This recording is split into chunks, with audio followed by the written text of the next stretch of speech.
National coverage, जो कहेंगे सच कहेंगे। सर्दियों में देश का मौसम खुशगवार है, लेकिन सरहदों पर दो मुल्कों के बीच में जिस तरीके से तलवारें तनी हैं, उससे गर्मी का एहसास दोनों ही मुल्कों की आवाम को हो रहा है। एयरबेस स्टेशनों से दोनों ही मुल्कों की तरफ से जंगी जहाज उड़ानें भर रहे हैं और उनकी उड़ानों में जिस तरह की गर्जना देश की आवाम को सुनाई दे रही है, उस पर दोनों ही देशों में किस तरह का रिएक्शन सामने आ रहा है, इससे हम आपको रूबरू करवाने के लिए अपने स्टूडियो के रूम में लिए चलते हैं, जहां आपको हमारे विशेषज्ञ इस बात की जानकारी देंगे कि आने वाले दिनों में दोनों ही देशों के बीच के संबंध किस तरह तल्ख हो सकते हैं। नमस्कार, मैं हूं आशुतोष और आप मेरे साथ देख रहे हैं नेशनल कवरेज के डिजिटल कारवां पर क्विक रिएक्शंस हम ले रहे हैं एयर स्ट्राइक पर जो पाकिस्तान के बालाकोट में हुई है और जिस एयर स्ट्राइक ने हमारे देश का सर गर्व से ऊंचा कर दिया है। आज हमारे साथ स्टूडियो में मेहमानों के तौर पर मौजूद हैं डॉक्टर ए.के. सिंह साहब, जो सिंघानिया यूनिवर्सिटी राजस्थान के प्रो वाइस चांसलर रहे हैं। उन्होंने गढ़वाल यूनिवर्सिटी से लेकर रोहतक यूनिवर्सिटी तक अपनी सेवाएं देते हुए डिफेंस में अपनी एक विशेष पहचान बनाई है और उन्होंने नेशनल सिक्योरिटी के मुद्दे पर ऐसी किताबें लिखी है जिसका प्रीफेस जनरल वी.के. सिंह जैसे लोगों ने लिखा है। आपका बहुत बहुत स्वागत है सिंह साहब हमारे इस कार्यक्रम में। और इसी कड़ी में जैसा कि हम जानेंगे कि हमारा जो देश है उसमें ग्रह नक्षत्रों का अपना एक अद्भुत स्थान है और उस स्थान को देखते हुए क्या ज्योतिषीय गणना और चाल इस समय इस देश की चल रही है, इस पर बात करने के लिए हमारे साथ मौजूद हैं पंडित चंद्रभान पांडे जी, जो हमें बताएंगे कि वर्तमान स्थितियों में भारत की ग्रह दशा क्या कहती है। इसी के साथ ही हमसे बात करने के लिए स्टूडियो में मौजूद हैं अपनी विचारधारा के साथ, आलोचना की विचारधारा के साथ और समाज पर पैनी और प्रखर नजर रखने वाले संजय श्रीवास्तव जी, जिनको इस बात का पूरा इल्म है कि सामाजिक ताने बाने और सरोकार के साथ किस तरह की प्रतिक्रियाएं समाज में लगातार आपके बीच में आ रही हैं। और इसी कड़ी में हमारे साथ मौजूद हैं सचिन जी, जो इस जनपद के प्रखर जर्नलिस्ट के तौर पे जाने जाते हैं, जिनकी बेबाक राय हमेशा कहीं न कहीं मीडिया के पटल पर मायने रखती है। और आज मीडिया का रोल इस मसले पर क्या चल रहा है, हम तफसील से जानने की कोशिश करेंगे अपने स्टूडियो में आए हुए इन मेहमानों के साथ।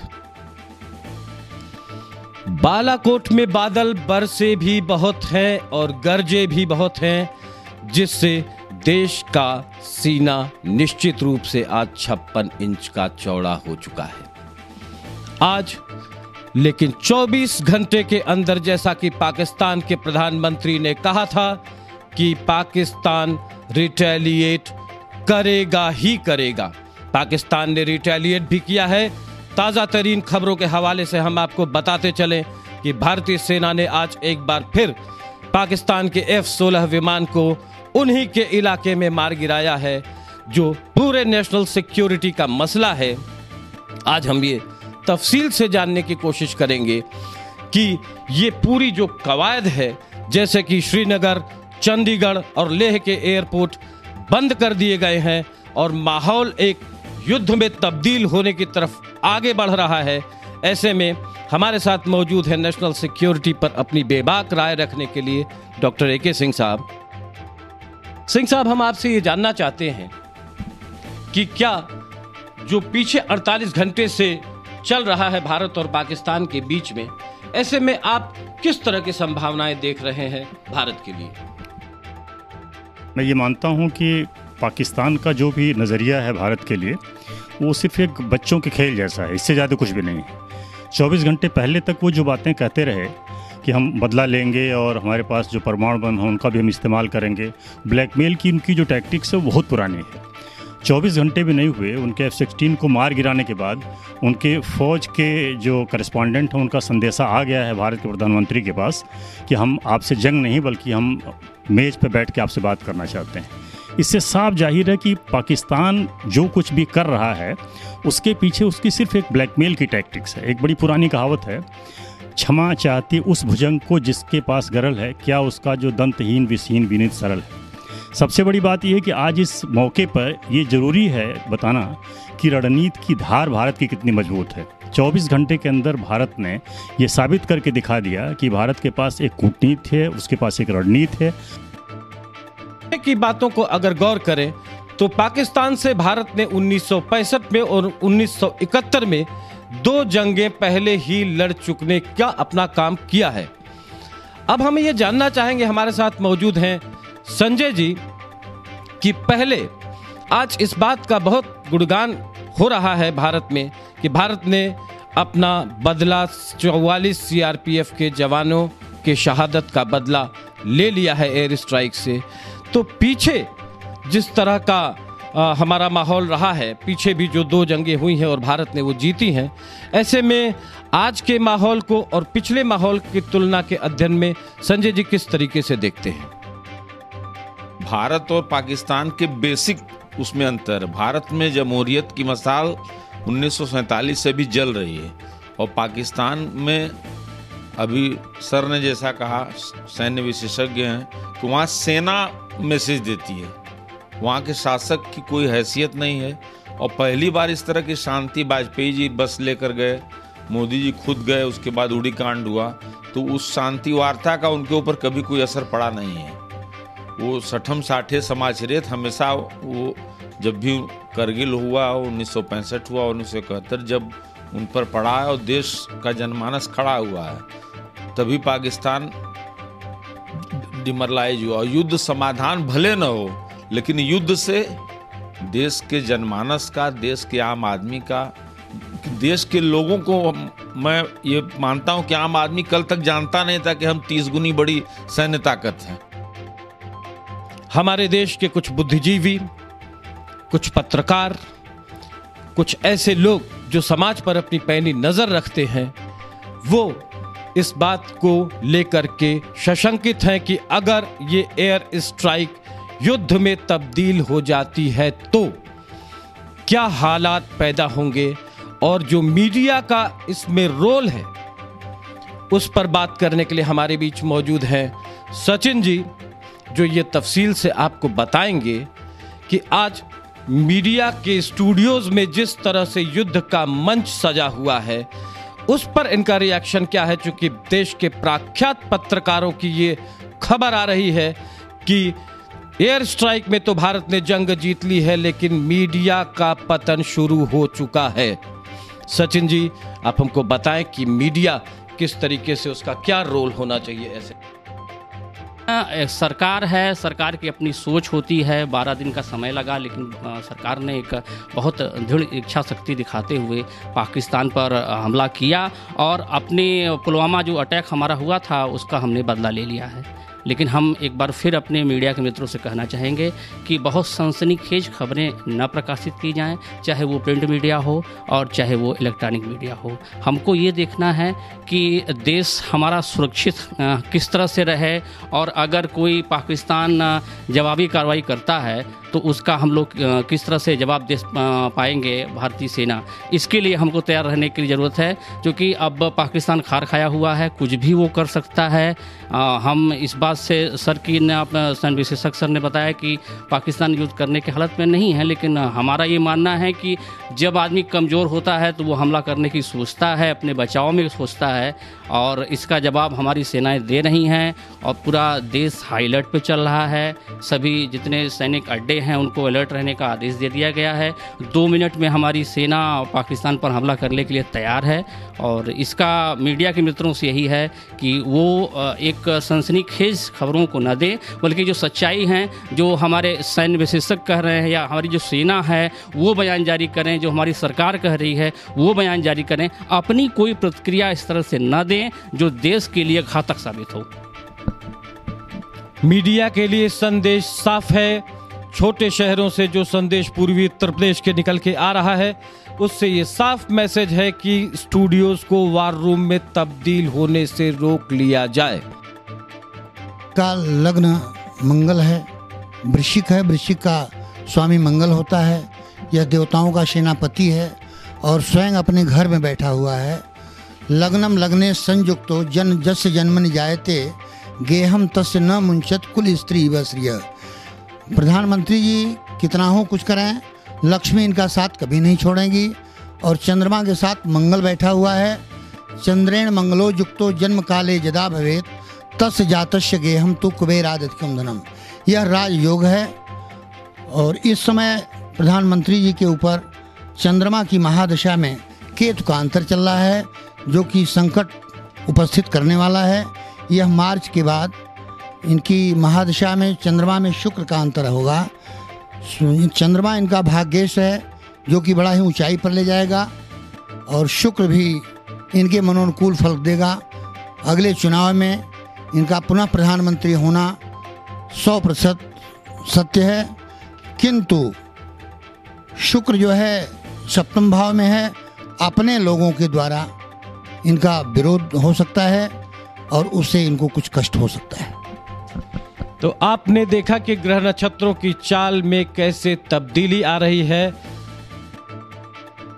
इसी बीच में हम ये बात सामाजिक सरोकारों की जब करेंगे तो हम ये जरूर जानना चाहेंगे कि 1971 में एक जो जंग हुई थी पाकिस्तान के साथ, और उस समय जो दृढ़ इच्छा शक्ति उस वक्त की तत्कालीन प्रधानमंत्री श्रीमती इंदिरा गांधी ने दिखाई थी, आज के और उस वक्त के माहौल में किस तरह का अंतर महसूस कर सकते हैं, मैं संजय जी के साथ ये बात साझा करना चाहता हूँ। यहाँ के सो कॉल्ड सूडो सेकुलर नेता, कल से मैं देख रहा हूँ कि उनके बयान बड़े कॉन्ट्राडिक्टरी हैं। बहुत से वो नरेंद्र मोदी को देश का प्रधानमंत्री न मान के अपना विपक्षी मान रहे हैं। देश के सवाल पर 1971 में इंदिरा जी के पक्ष में मैंने पहले ही कहा, जिस तरह से वाजपेयी जी खड़े हुए, 1965 में जिस तरह से डॉक्टर लोहिया और दीनदयाल जी, उस तरह से देश के हर सेकुलर पार्टी के, धर्मनिरपेक्ष पार्टी के, कम्युनिस्ट पार्टी की देखिए, किसी नेता का आपने कल से कोई बयान देखा नहीं होगा। सबको उनकी इच्छा शक्ति की तारीफ करनी चाहिए, उनकी नीतियों का विरोध करते हुए, उनके दल का विरोध करते हुए। लेकिन उन्होंने कल जो किया है वो बिल्कुल इंदिरा जी के सेकेंड एज आप उनको मान सकते हैं कि सेकेंड एज अंतर्राष्ट्रीय दबावों को, जैसे इंदिरा जी ने दरकिनार किया था 7वें बेड़ चलने के बाद भी उन्होंने बांग्लादेश बनाया, विभाजन कराया, उसी तरह ये युद्ध तो बिल्कुल नहीं है।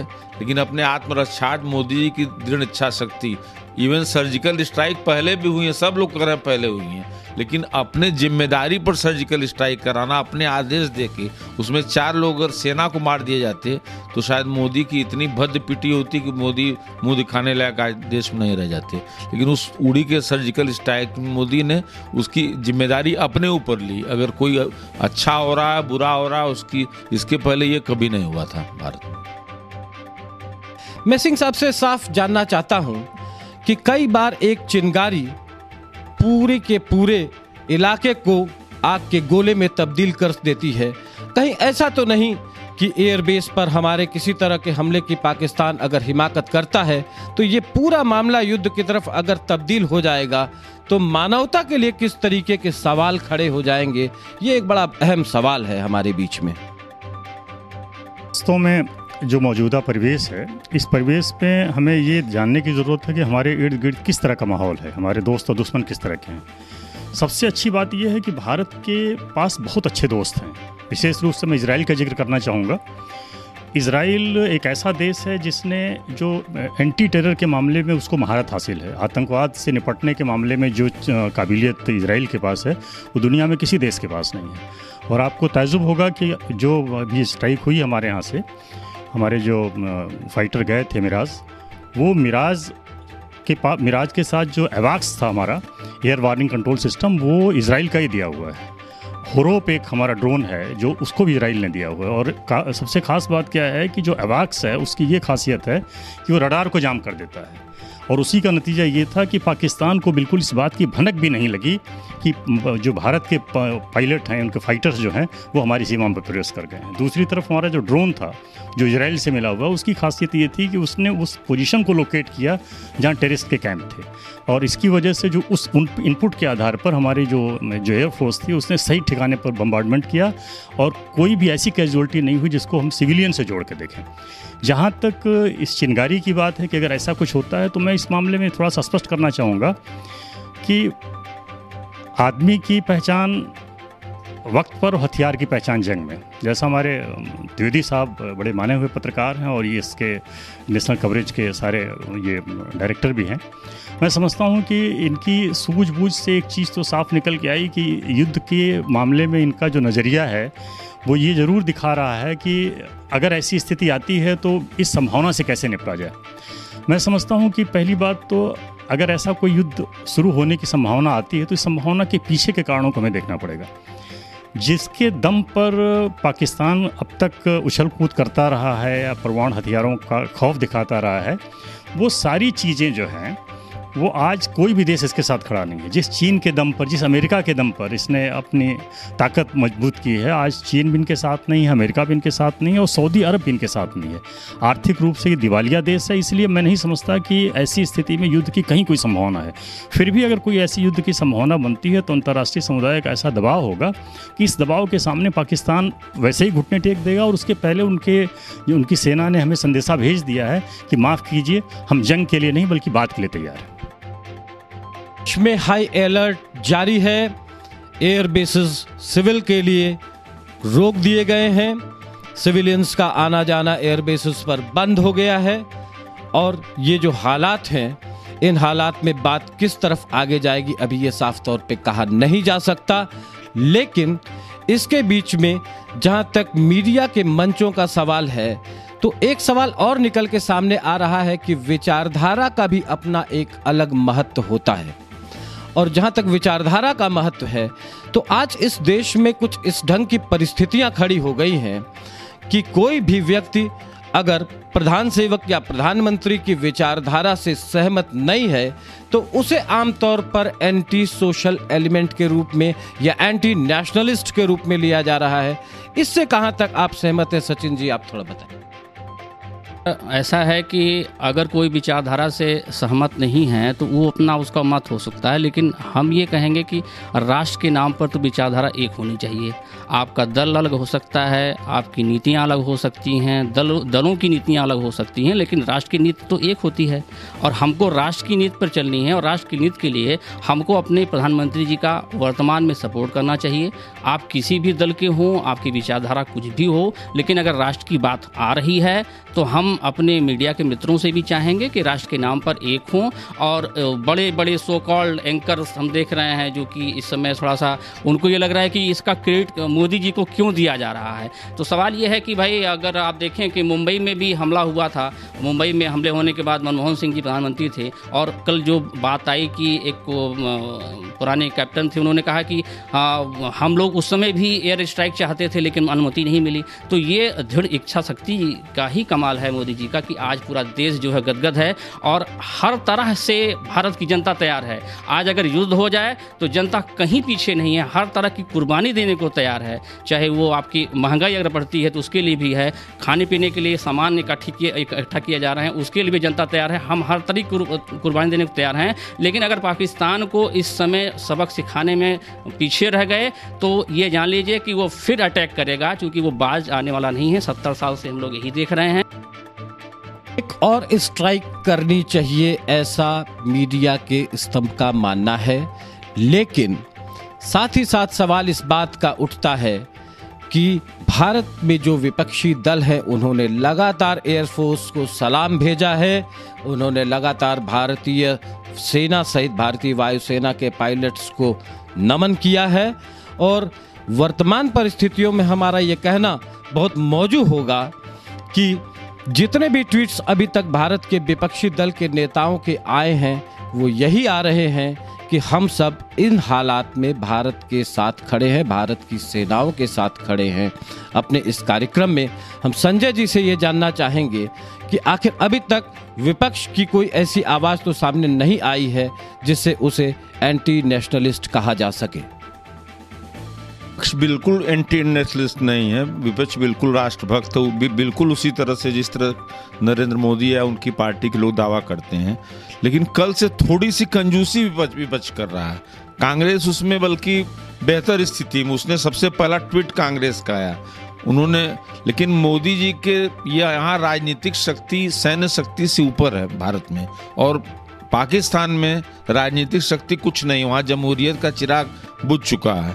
हमको वियतनाम की तरह से उदाहरण लेना चाहिए कि 12 वर्षों तक वियतनाम ऐसा छोटा देश लड़ता रहा अमेरिका से, दोनों वियतनाम एक हो गए और अमेरिका को मुंह की खानी पड़ी। तो देश के जनमानस को सारी बातों के बाद भी, आपने कहा कि सारे विपक्षी दलों ने वो किया, आप हमको एक बयान दिखा दीजिए कल से अखिलेश यादव का जो उन्होंने सेना को सलाम किया हो, प्रधानमंत्री की, कम्युनिस्ट पार्टी के आप एक नेता का बयान बता दीजिए, भारतीय कम्युनिस्ट पार्टी माले के एक नेता का बयान बता दीजिए, आप मायावती जी की कांग्रेस पार्टी को छोड़कर मुझे नहीं लगता ये, और तेजस्वी यादव तक ने बयान दिया, लेकिन अखिलेश यादव उत्तर जहां हम रहते हैं, कल से मैं उनके बयान की प्रतीक्षा में हूँ।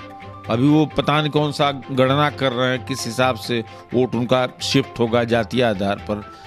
वो मोदी जी को मत कुछ करें, कम से कम वायुसेना के जज्बे को ही सलाम कर दें, उसको बिग सैल्यूट कर दें, लेकिन कल से हमने किसी मीडिया पर उनको बोलते हुए नहीं देखा। गंगा और विचारधारा इस देश की आत्मा में बसती है और प्रधानमंत्री भारत के अभी एक शांति दूत के रूप में पुरस्कार लेकर उन्होंने भारत का सर गौरव से ऊंचा किया है, और हम ये अपेक्षा करते हैं अपने स्टूडियो से अपने मेहमानों के साथ कि भारत में शांति कायम रहे और हमारे विरोधियों का मनोबल रोज का रोज इसी तरह गिरता रहे। अपने इस कार्यक्रम क्विक रिएक्शंस में आपको ढेर सारा धन्यवाद जो आप हमारे इस कार्यक्रम में आए।